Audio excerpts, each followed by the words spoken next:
दज्जाल का फितना क़यामत की सबसे बड़ी आजमाइश है। नाज़रीन कराम, अगर आप पहली बार हमारे चैनल पर आए हैं तो हमारी सच्ची और दिल दहला देने वाली वीडियोस के लिए चैनल को सब्सक्राइब जरूर करें और बेल आइकन भी दबा दें ताकि आपको हमारी हर नई वीडियो की इत्तिला सबसे पहले मिले।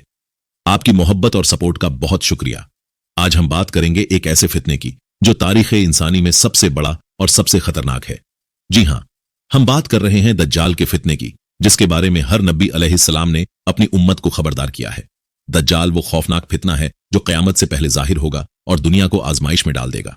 दज्जाल कौन होगा? लफ्ज़ दज्जाल का मतलब है बहुत बड़ा झूठा, और वो वाकई झूठ और धोखाधड़ी का बादशाह होगा। पहले वो खुद को एक नेक इंसान जाहिर करेगा, लोगों को भलाई की तरफ बुलाएगा, फिर दावा करेगा कि वो नबी है और आखिर में खुदाई का दावा कर देगा। दज्जाल की असल नस्ल यहूद से होगी और वो दुनिया में ऐसा फितना लेकर आएगा जिसकी शिद्दत का अंदाजा लगाना भी मुश्किल है। हकीमुल उम्मत मुफ्ती अहमद यार खान नईमी रहमतुल्लाह अलैह फरमाते हैं कि दज्जाल की दो किस्में हैं। पहली, छोटे दज्जाल। ये वो लोग हैं जो लोगों को झूठे दावों के जरिए गुमराह करते हैं, जैसे झूठे नबी, झूठे मौलवी या ऐसे सूफी जो दीन के नाम पर धोखा देते हैं। दूसरी, बड़ा दज्जाल। ये वो एक शख्स होगा जो खुलेआम खुदाई का दावा करेगा और अपनी ताकत से लोगों को फरेब देने की कोशिश करेगा। दज्जाल का हुलिया कैसा होगा? मुख्तलिफ हदीसों मुबारका में दज्जाल के हुलिये के बारे में तफसील से जिक्र मिलता है, जिन्हें अगर जोड़ा जाए तो दज्जाल का चेहरा कुछ यूं नजर आता है। वह एक नौजवान मर्द होगा, उसका कद लंबा और जिस्मानी साख्त मजबूत होगी।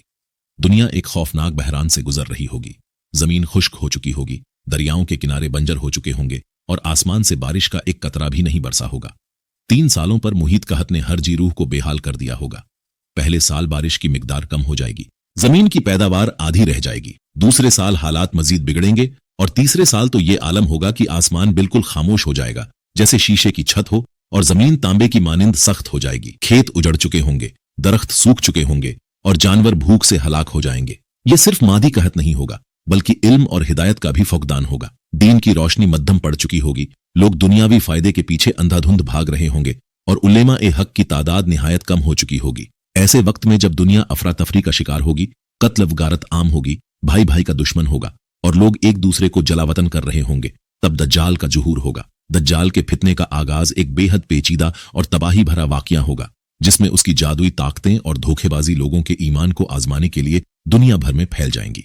दज्जाल का मकसद इंसानों को धोखा देना, उनके दिलों में शक डालना और उन्हें अपनी तरफ माइल करना है। वह अलग अलग इलाकों में अलग अलग तरीकों से लोगों को अपने जाल में फंसाएगा और उनके ईमान को डगमगाने की कोशिश करेगा। इस फितने के दौरान दज्जाल की चालबाजियां और धोखेबाजी उन लोगों को ज्यादा प्रभावित करेंगी जो अपने ईमान में कमजोर होंगे, लेकिन जो लोग अल्लाह की हिदायत पर कायम रहेंगे वह इस धोखे से महफूज रहेंगे। दज्जाल जमीन पर 40 दिन रहेगा, लेकिन यह 40 दिन आम दिनों की तरह नहीं होंगे। हदीस मुबारक के मुताबिक उसका पहला दिन 1 साल के बराबर होगा, दूसरा दिन 1 महीने के बराबर, तीसरा दिन 1 हफ्ते के बराबर होगा और बाकी दिन आम दिनों की तरह होंगे। इसका मतलब यह है कि जब वह जाहिर होगा तो दुनिया की फितरी तरतीब दरहम बरहम हो जाएगी, वक्त की रफ्तार बदल जाएगी और लोग खौफ और उलझन में मुब्तिला हो जाएंगे। दज्जाल मशरिकी सितम से निकलेगा। कुछ रिवायतों में इसके इस्फहान या खुरासान से जाहिर होने का जिक्र मिलता है, जहां उसकी ताकतें और जादू जल्द ही लोगों के दरमियान फैलना शुरू हो जाती हैं। वह मौजिज़े दिखाता है, लोगों को अपनी तरफ माइल करता है और अपनी जादुई सलाहियतों के जरिए उन्हें गुमराही में मुब्तिला करता है। कुछ लोग उसे एक मौजिज़ा समझकर उसकी पैरवी करने लगते हैं, मगर ईमान वाले उसके जाल में नहीं फंस पाते। उसके साथ एक अजीब ओ गरीब गधा होगा, जिसका जिस्म गैर मामूली तौर पर बड़ा होगा। उसके दोनों कानों के दरमियान 40 हाथ का फासला होगा और वह बिजली की रफ्तार से जमीन पर दौड़ता फिरेगा। एक कदम उठाएगा तो 1 मील का फासला तय कर लेगा। इसके बाद दज्जाल का सफर यमन की तरफ बढ़ता है। यमन में भी वह लोगों के दिलों में खौफ और लालच डालने की कोशिश करता है, मगर यहाँ के लोग ईमान में मजबूत होते हैं। वह दज्जाल की हकीकत को समझकर उसके धोखे से बच जाते हैं। दज्जाल का जादू यहाँ भी असर नहीं करता। यह फितना पूरी जमीन पर फैल जाएगा। कोई मैदान, पहाड़ या जंगल ऐसा नहीं होगा जहां दज्जाल न पहुंच सके, सिवाय कुछ मुकद्दस मुकामात के। मक्का मुकर्रमा और मदीना मुनव्वरा में वह दाखिल नहीं हो सकेगा, क्योंकि अल्लाह के फरिश्ते वहां पहरा दे रहे होंगे। मदीना के बाहर दज्जाल अपना लश्कर जमा कर क़याम करेगा, लेकिन जैसे ही वह शहर के करीब पहुंचेगा, वहां झलझले आएंगे। ये झलझले 3 झटकों की सूरत में आएंगे और हर मुनाफिक और कमजोर ईमान वाला शख्स खौफ के मारे मदीना छोड़कर दज्जाल के लश्कर में शामिल हो जाएगा। यूं मदीना उन फासिक और मुनाफिक लोगों से पाक हो जाएगा और इसीलिए उस दिन को यौमुल खलास यानी निजात का दिन कहा जाता है। आखिरकार दज्जाल दमिश्क और शाम की तरफ बढ़ता है, जहां उसकी धोखेबाजियों का मुकाबला फिर एक बार ईमान वालों के जरिए किया जाता है। दमिश्क में उसकी जादुई ताकतें अरूज पर होती हैं, मगर यहां भी ईमान वालों के दिल अल्लाह की हिदायत से रोशन होते हैं और वह दज्जाल के तमाम धोखों को पहचान लेते हैं। जब दज्जाल का फितना दुनिया भर में फैल चुका होगा तो हर तरफ खौफ, धोखा और गुमराही का राज होगा। उसके पैरोकार दुनिया भर में फसाद और तबाही मचा रहे होंगे। जो लोग उसका इनकार करेंगे उन्हें भूख और प्यास की तकलीफों में मुब्तला किया जाएगा। अहले ईमान शदीद आजमाइशों में होंगे, लेकिन वह दज्जाल के धोखे में नहीं आएंगे।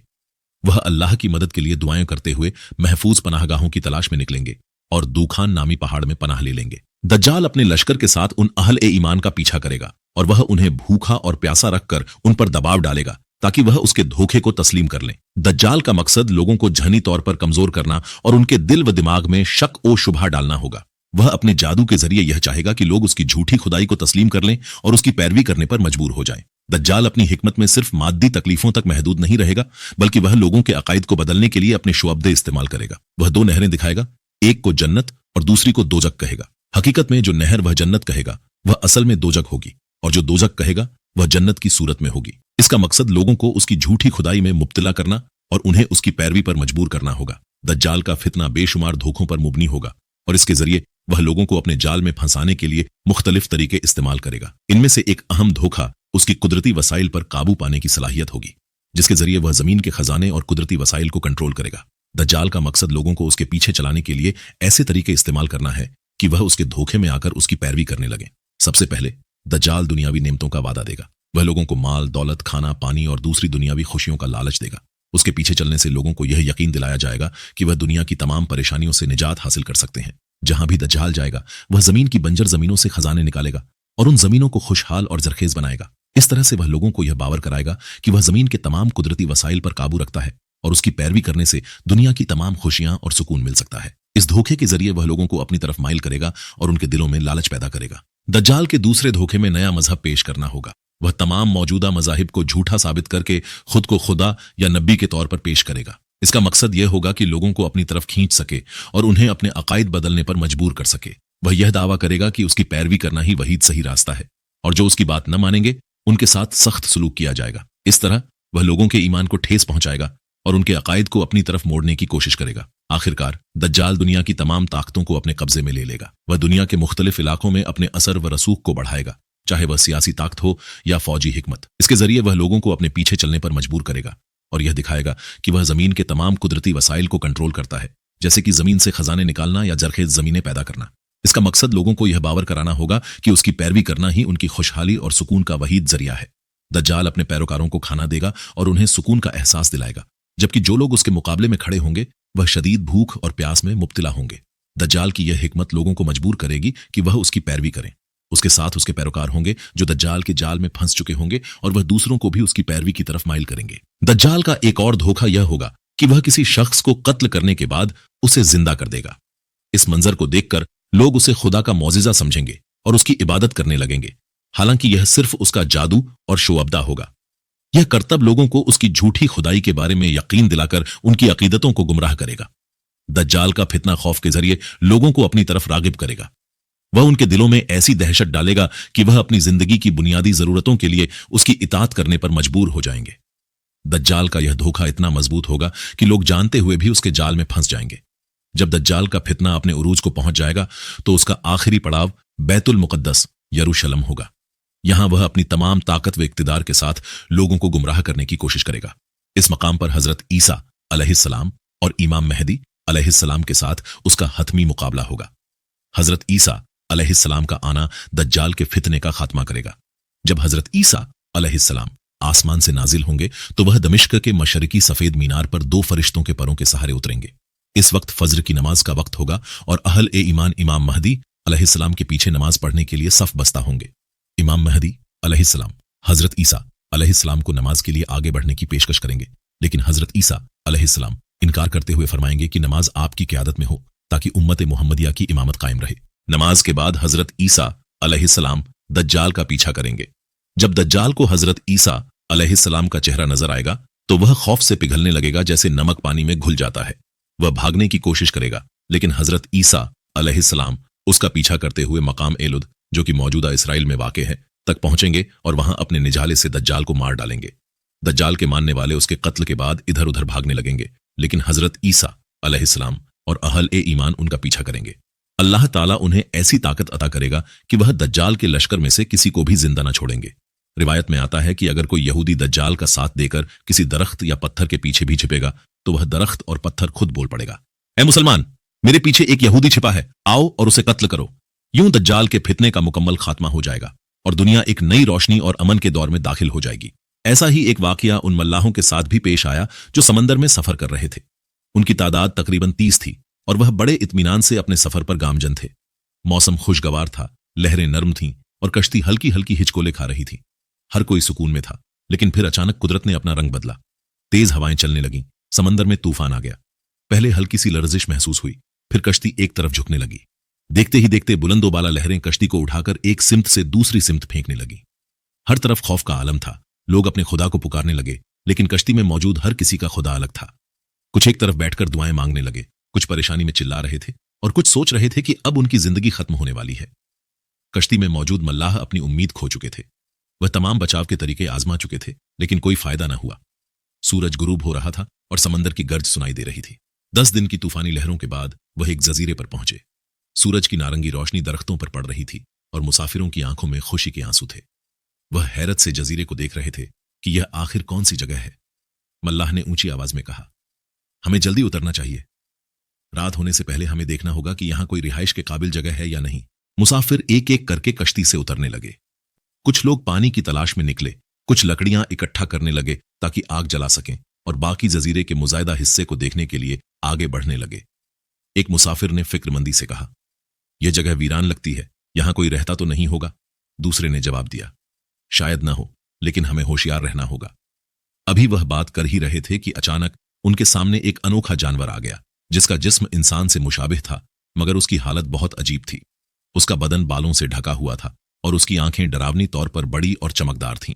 वह जानवर खामोशी से उनके सामने आया और फिर एक जोरदार आवाज में बोला, अगर तुम दज्जाल के बारे में जानना चाहते हो तो तुम्हें वहां जाना होगा जहां वह कैद है। यह सुनकर मुसाफिर बेइख्तियार उस जगह की तरफ रवाना हो गए जहां जसासा ने उन्हें जाने की हिदायत की थी। जब वह उस जगह पहुंचे तो मंजर कुछ और ही था। वहां एक बहुत बड़ी चट्टान के नीचे एक शख्स सियाह जंजीरों में जकड़ा हुआ था। उसका बदन बेहद बड़ा था और वह बांधने की हालत में नजर आ रहा था। उसकी आंखें गुस्से से भरी हुई और सियाह थीं, जैसे वह पूरे जजीरे को अपनी गिरफ्त में लेना चाहता हो। जब मुसाफिर उस शख्स के करीब पहुंचे तो उसने अपनी आंखों में एक डरावनी चमक के साथ कहा, मैं वह हूं जिसका तुम्हें खौफ था, मैं दज्जाल हूं। उसकी आवाज में एक अजीब सी शिद्दत और जलाल था जिससे मुसाफिरों के दिल दहल गए। वह जानते थे कि यह वही वक्त है जिसका जिक्र नबी ए अकरम आन ने किया था। फिर दज्जाल बोला, तुम में से कुछ लोग मेरे जाल में फंस चुके हो और कुछ अभी तक मेरी हकीकत से बेखबर हो, लेकिन तुम्हें यह समझना होगा कि मैं वह हूं जिसका जिक्र तुम्हारे नबी ने किया था। अब तुम्हारे सामने एक रास्ता है, या तो मेरे पीछे चलो या फिर तुम्हें इस दुनियावी जाल से निजात पाने का कोई और तरीका नहीं मिलेगा। मुसाफिर एक दूसरे को देखने लगे। उनके चेहरों पर खौफ और हैरानी के आसार नुमायां थे। उनके दिल में एक ही सवाल था, क्या वाकई वह वक्त आ चुका है जिसका जिक्र नबी करीम सल्लल्लाहु अलैहि वसल्लम फरमाया था। यह कहानी यहां खत्म नहीं होती, बल्कि एक नए और खतरनाक मोड़ में दाखिल होती है। दज्जाल की आंखों में एक शैतानी चमक थी। वह जंजीरों में जकड़ा हुआ था, मगर उसकी आवाज में ऐसा रौब और दबदबा था कि हर सुनने वाला कांप उठे। उसने आखिरी बार जंजीरों को झटका दिया, जैसे उन्हें तोड़ने की कोशिश कर रहा हो, मगर वह अभी तक बेबस था। मुसाफिर घबरा गए और जल्दी से वहां से निकलने की कोशिश करने लगे। जब वह बाहर निकले तो वहीं अजीब ओ गरीब जानवर जासूस उनके सामने खड़ा था। उसकी आंखों में एक पुरअसरार सी रोशनी चमक रही थी। जानवर ने कहा, अब तुम जान चुके हो कि यह कौन है और यह कब निकलेगा। अब जाओ और लोगों को खबरदार कर दो। मुसाफिर डरे हुए और घबराए हुए कश्ती की तरफ लौटने लगे। वह जानते थे कि वह एक बहुत बड़े राज से पर्दा उठा चुके हैं। उनके जहनों में यह ख्याल आ रहा था कि अगर दज्जाल आजाद हो गया तो क्या होगा। जब वह कश्ती पर पहुंचे और समंदर की तूफानी लहरों में वापस अपने सफर पर रवाना हुए तो उनके दिलों में एक ही बात थी, इस हकीकत को दुनिया तक पहुंचाना। यह वाकया सुनाने वाले सहाबी जब नबी करीमान की खिदमत में हाजिर हुए तो उन्होंने पूरी रुदात सुनाई। रसूल अकरम ने सहाबा किराम को मुखातिब करके फरमाया, यह बात याद रखो कि जब दज्जाल दुनिया में निकलेगा तो वह बहुत से फितने लेकर आएगा। लोग उसके जादू में मुब्तिला हो जाएंगे। वह खुद को खुदा कहलवाएगा और अपनी ताकत से लोगों को धोखा देगा। मगर याद रखो कि वह झूठा है। वह दुनिया को धोखा दे सकता है, मगर अल्लाह के मुखलिस बंदे उसके फरेब में नहीं आएंगे। नबी करीम सल्लल्लाहु अलैहि वसल्लम ने मजीद फरमाया कि जब वह निकले तो तुम सब सूरह अल कहफ की इब्तिदाई आयात पढ़ना, यह तुम्हें उसके फितने से महफूज रखेगा। यह वह लम्हा था जब सहाबा ए किराम पर दज्जाल की हकीकत और उसके फितने का पूरा इंकिशाफ हो चुका था। वह जान चुके थे कि यह वक्त आना ही है और ईमान वालों को मजबूत रहने की जरूरत है। नाज़रीन, दज्जाल का फितना क़यामत की बड़ी निशानियों में से एक है। वह इंसानियत को वर्गलाने के लिए आएगा, मगर अहल ए ईमान को चाहिए कि वह अपने दीन पर कायम रहें, अल्लाह और उसके रसूल के बताए हुए तरीके पर अमल करें और दज्जाल के धोखे में न आए। यह कहानी सिर्फ एक कहानी नहीं, बल्कि एक वार्निंग है, एक सबक है कि हम कैसे अपने ईमान को मजबूत कर सकते हैं। क्या आप तैयार हैं? क्या आप जानते हैं कि जब दज्जाल आएगा तो आपको क्या करना होगा? अपनी राय कमेंट्स में जरूर दें, और अगर आप चाहते हैं कि हम आपके लिए मजीद ऐसी इस्लामी कहानियां लेकर आएं तो हमारे चैनल को सब्सक्राइब करना न भूलें। अगली वीडियो में मिलते हैं, तब तक के लिए अल्लाह हाफिज।